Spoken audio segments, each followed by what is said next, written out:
Laurent Tillon est responsable du programme biodiversité à l'Office national des forêts. Avec son équipe, ils ont lancé un programme unique en Europe. Ici, la gestion, on l'a faite en imaginant l'exploitation forestière sur le très long terme, mais par contre, en mettant comme filtre de départ la biodiversité. Globalement, la biodiversité, on s'est rendu compte, c'est un moteur de productivité en forêt.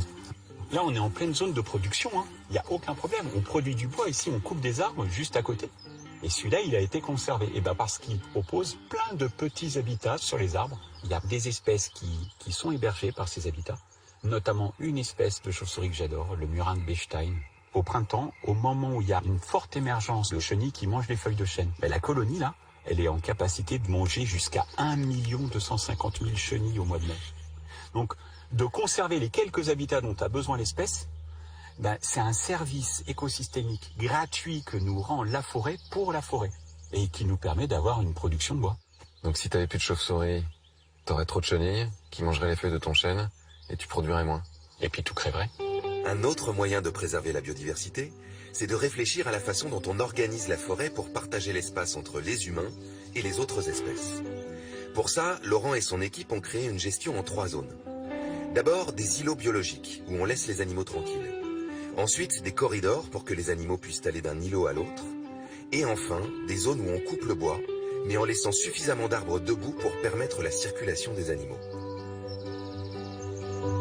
Cette façon particulière de gérer la forêt, l'équipe de 230 forestiers naturalistes l'a élaborée en s'inspirant du fonctionnement de la nature, observé dans les réserves biologiques mises en place par l'ONF. Ici, il n'y a plus de coupe de bois depuis 40 ans. D'accord. Et ça fait 450 hectares. 450 hectares. Ouais. Et donc là, tout ce qui se passe ne se passe que pour la biodiversité. Et ici, on laisse complètement s'exprimer les rythmes naturels, ce qui induit que, notamment à l'apparition d'un arbre mort, on le laisse sur place et il y a toute une biodiversité associée qui va s'exprimer. 30% de la biodiversité forestière dépend du bois mort. Donc il est essentiel. Ici, on a mesuré le bois mort, par exemple, il y a quelques années, on était à plus de 90 mètres cubes de bois mort à l'hectare. Alors le chiffre ne parle que quand on le compare avec ce qu'on a dans les forêts classiques, où on est plutôt à 0, 1, 2 mètres cubes de bois mort à l'hectare. Ah oui. Et on voit là derrière, il y a un grand chêne mort, à nouveau un gros chêne mort derrière. Parce que on a ces chênes morts, les pics peuvent venir se nourrir des larves d'insectes qui mangent le bois mort. C'est leur régime alimentaire. Donc ils forent plein de loges. Et là, en regardant autour, il y a 2 loges sur l'arbre qui est juste derrière nous, une autre sur l'arbre qui est derrière, une autre encore là-bas. C'est assez génial en fait.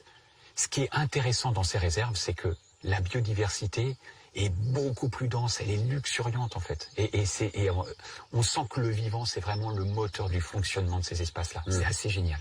On a tendance à croire que soit on produit, soit on protège la nature. Laurent Tillon et son équipe montrent le contraire. Plus on protège la biodiversité, plus la production de bois est stable dans le temps, et plus la forêt est résistante aux feux, aux maladies et aux bouleversements climatiques. Reste maintenant à répliquer cet exemple et à y accorder suffisamment de moyens.